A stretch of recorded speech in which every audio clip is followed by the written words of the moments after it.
तर मंडळी, आज आपण मस्त अशी बिर्याणी बनवतोय, ती सुद्धा चिकनची। याआधी बिर्याणीचे खूप सारे प्रकार मी आपल्यासोबत शेअर केलेले आहेत, पण चिकनची बिर्याणी शेअर करायची राहिली होती, जी मेन जास्तीत जास्त बिर्याणीमध्ये बनली जाते, ती शेअर करायची राहिली होती। तर ती आज मी तुमच्यासोबत रेसिपी शेअर करते। तर त्यासाठी जो पुदिना लागतो ना, तो मी बाल्कनीतूनच तोडून घेऊन आले होते आणि इथे मी अर्धा किलो चिकन घेतले। पूर्ण बोनलेस घेतलं पाहिजे असं काही नाही, थोडे हाडं असली ना तरच मजा येते बिर्याणी खायला। छान स्वच्छ साफ करून घेतले आणि त्याच्यामध्ये चवीनुसार मीठ आणि धना पावडर, गरम मसाला, लाल तिखट आणि हळद सगळ्या गोष्टी 2-2 चमचे घातलेले आहेत। सोबतच आलं, लसूण, मिरची आणि कोथिंबीर याची घरी पेस्ट केलेली ती सुद्धा 2 चमचे घातलेली आहे आणि अर्धा लिंबू पिळते। खरं म्हटलं तर जेव्हा बिर्याणीसाठी आपण चिकन मॅरिनेट करतो ना, तेव्हा दही वापरतात, त्याने खूप मस्त ग्रेव्ही तयार होते। पण माझ्याकडे जे गेस्ट येत आहेत ना, त्यांना दहीवालं चिकन आवडत नाही, सो मी इथे लिंबू वापरलाय। दोन्ही गोष्टी वापरल्या ना तरीसुद्धा सेमच रेसिपी तयार होते। पण जर तुम्ही ग्रेव्ही एकदम छान पाहिजे, तुम्हाला जर रस्सा वगैरे बनवायचा नाही आहे, तर त्याच्यामध्ये आपल्याला दही वापरावं लागतं। मी इथे रस्सा बनवणार आहे, सो इथे लिंबू वापरलाय मी। आणि सोबतच जो आपण कांदा तळतो ना, त्याचं तेल असतं ते 2 चमचे घालायचं, याने फ्लेवर खूप छान येतो आणि सगळं छान एकजीव मिक्स करून घ्यायचं आहे। आणि कधीही बिर्याणी आपण करतोय ना, तर चिकन छान मॅरिनेट होणं गरजेचं आहे। निदान अर्धा तास तरी आपल्याला हे असंच ठेवून द्यायचं आहे, म्हणजे फोडी आहेत ना त्या मस्त चवीला लागतात, नाहीतर त्यांना काहीच चव लागत नाही आणि बिर्याणी खाताना फिक्या लागतात त्या। आता चिकन मॅरिनेट करून मी बाजूला ठेवलं आणि अजून एक महत्त्वाची गोष्ट जी बिर्याणीमध्ये खूप महत्त्वाची आहे, ती म्हणजे दूध। इथे मी अर्धी वाटी कोमट दूध घेऊन त्याच्यामध्ये 5 ते 6 केसरच्या काड्या टाकलेल्या आहेत आणि छान याला मिक्स करून बाजूला ठेवणार आहे, म्हणजे हळूहळू याचा कलर आहे तो दुधामध्ये छान उतरतो। आता अर्धा तास झाला होता, तर चिकन आपण फोडणी देऊन घेऊया। तेलामध्ये मी खडे मसाले घातलेत काही, जसे चक्रफूल, दालचिनी, लवंग आणि मिरी, आणि त्याच्यामध्ये खूप सारा बारीक चिरलेला कांदा घातलाय। कांदा मस्त लालसर होईपर्यंत परतला ना की इथे टोमॅटो घालायचं आहे। आपण दही वापरलं नव्हतं, सो ग्रेव्ही छान होण्यासाठी आपल्याला इथे टोमॅटो वापरायचं आहे। जर दही तुम्ही घालताय ना तर टोमॅटो स्किप केला तरी चालतो। टोमॅटो छान मऊ होण्यासाठी आपल्याला त्याच्यावरती मीठ घालायचं आणि छान मिक्स करून घ्यायचं आहे। टोमॅटो पूर्ण मऊ होईपर्यंत तेलामध्ये त्याला 2 मिनिट छान असं परतून घ्यायचं आहे। टोमॅटो छान मऊ झाला की याच्यामध्ये आपल्याला मसाले घालायचे आहेत। मसाल्यांमध्ये मी बिर्याणी मसाला, धना पावडर आणि लाल तिखट घेतलेलं आहे। बिर्याणी मसाला 2 चमचा, धना पावडर 1 चमचा आणि लाल तिखट 2 चमचे घेतलं होतं। आता हे छान असं मिक्स करून घ्यायचं आहे। तेलावरती छान मिक्स केलं ना की ग्रेव्हीला कलर खूप छान येतो आणि मसाले आहेत ते सुद्धा मस्त शिजले जातात। आता गॅस आहे तो बारीक ठेवायचा आणि मॅरिनेट केलेलं चिकन आहे ना ते फोडणीमध्ये घालून छान असं परतून घ्यायचं आहे।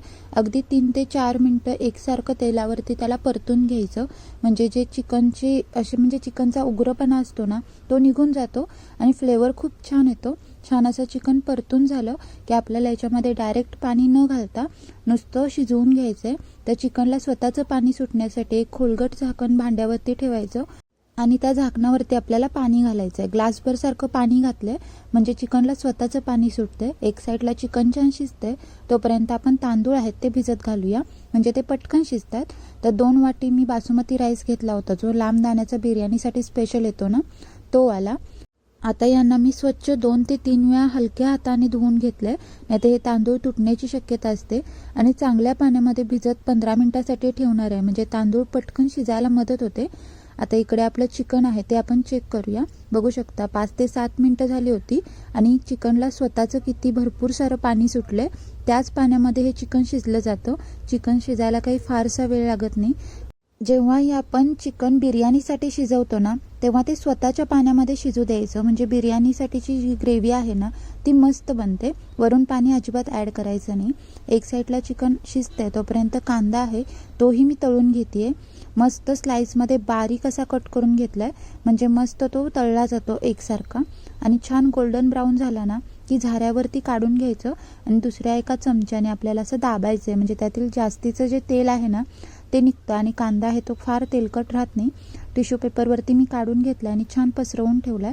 जसा तो गार होईल तसा तो कुरकुरीत होतो। तर आता कांदा तळून झाला आपला आणि इकडे चिकनही बघू शकता ग्रेव्ही अगदी परफेक्ट तयार झाले आणि चिकनही मस्त शिजलं होतं.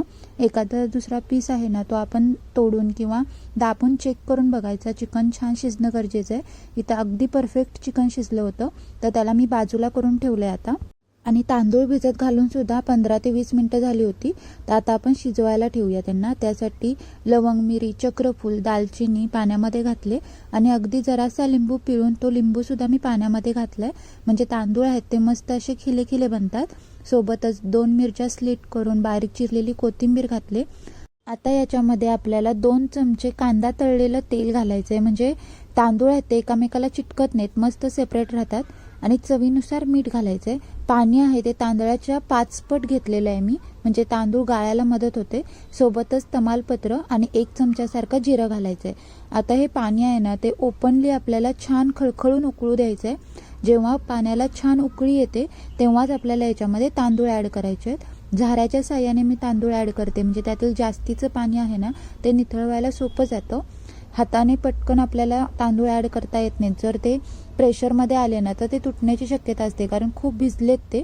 पटकन शिजण्यासाठी आपण यांना भिजत ठेवलं होतं. आता खूप सांभाळून मी पाण्यामध्ये हे सगळे तांदूळ ॲड केलेत. आता झाकण न ठेवता ओपनली आपल्याला याला छान असं शिजवून घ्यायचं आहे.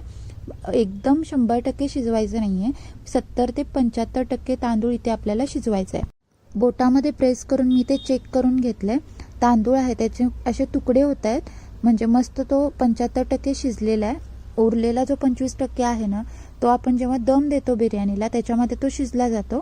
त्यामुळे इथे आपल्याला 75% शिजवायचं आहे. आता छान ह्याला निथळवत ठेवलं आहे मी. सगळं पाणी छान निथळवू द्यायचं आणि मग आपल्याला थर लावायला घ्यायचे आहेत.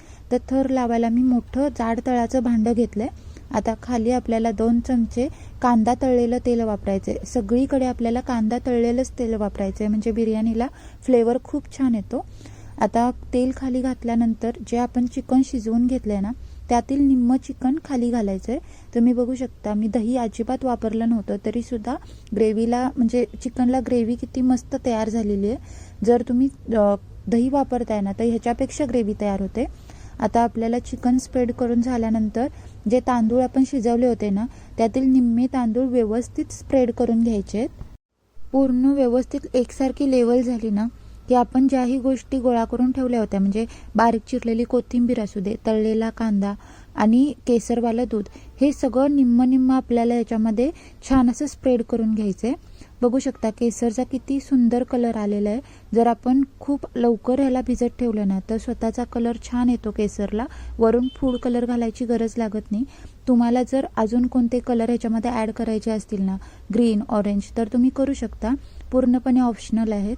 आता जे चिकन उरलं होतं ना ते पुन्हा मी सगळं छान स्प्रेड करून घेतलं आहे.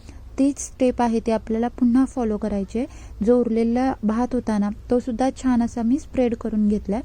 फक्त भात स्प्रेड करताना त्याच्यामधील मिरची आणि जो अर्धा लिंबू आपण घातला होता ना तो काढून बाजूला करायचा आहे. आणि मोठे मोठे मसाले आहेत ना ते सुद्धा आपल्याला काढून बाजूला करायचे आहेत आणि मगच हा भात आहे तो स्प्रेड करायचा आहे. सगळा भात इव्हनली स्प्रेड करून झाल्यानंतर पुन्हा मी तळलेला कांदा, कोथिंबीर आणि उरलेलं जे दूध होतं ना ते सगळं याच्यामध्ये घातलं आहे. हे केसरवालं दूध आवर्जून घाला, याने बिर्याणीला मस्त फ्लेवर येतो आणि कलरही छान येतो. त्यामुळे आता सगळं दूध व्यवस्थित घालून झाल्यानंतर मी जे खडे मसाले काढून ठेवले होते ना ते छान असे स्प्रेड केलेत वरती, म्हणजे जेव्हा आपण दम देतो ना बिर्याणीला तर त्या मसाल्यांचा फ्लेवर अजून भातामध्ये उतरतो. आता चमच्याच्या साहाय्याने 2 ते 3 ठिकाणी आपल्याला असे होल करायचे आहेत, म्हणजे सगळी वाफ आहे ती पूर्ण भांड्यामध्ये पसरायला मदत होते. लवकर दम बसतो बिर्याणीला. आता मी स्मोकी फ्लेवर देणार आहे आपल्या बिर्याणीला. त्यासाठी एक कोळसा आहे ना तो मस्त असा तापवून घ्यायचा. एका वाटीमध्ये मी त्याला ठेवला आहे आणि वरती चमचाभर सारखं आपल्याला तूप घालायचं आहे. याने छान त्याला धूर सुटतो. जेव्हा आपण तापलेल्या कोळशावरती तूप घालतो ना लगेचच झाकण ठेवायचं आहे, म्हणजे सगळा धूर आहे तो आतल्यात कोंडला पाहिजे. होल आहे बघा झाकणाचं, ते सुद्धा मी व्यवस्थित पॅक करून घेतलं आहे. आता आपल्याला याला 10 मिनिटाचा दम द्यायचा आहे. तळ जर जाड असेल ना तर डायरेक्टली तुम्ही बारीक गॅसवरती ठेवू शकता, नाहीतर तवा ठेवून मग तव्यावरती आपल्याला भांडं ठेवायचं आहे. आता 10 मिनिटाची आपल्याला याला वाफ द्यायची आहे. 10 मिनिटं झाल्यानंतर बघू शकता मस्त अशी वाफ आहे ती आपली थोराची जी बिर्याणी आहे ती बनून तयार झालेली आहे. मी तुम्हाला अशी विस्कटून दाखवते म्हणजे तुम्हाला आयडिया येईल. पूर्ण थर अगदी परफेक्ट लागलेत आणि सगळ्या तांदळाला मस्त असा फ्लेवर आला. आता मी हिला मस्त अशी गरम गरम सर्व केले. सोबतच कांदा लिंबू किंवा रायतं रस्सा तुम्ही काही तुमच्या आवडीनुसार घेऊ शकता. ही बिर्याणी नक्की एकदा ट्राय करून बघा. जर तुम्हाला आवडली ना तर रेसिपीला लाईक करा, शेअर करा. अशा रेसिपीसोबत आपण पुन्हा पुन्हा भेटू. तोपर्यंत खा प्या मजा करा. Bye bye.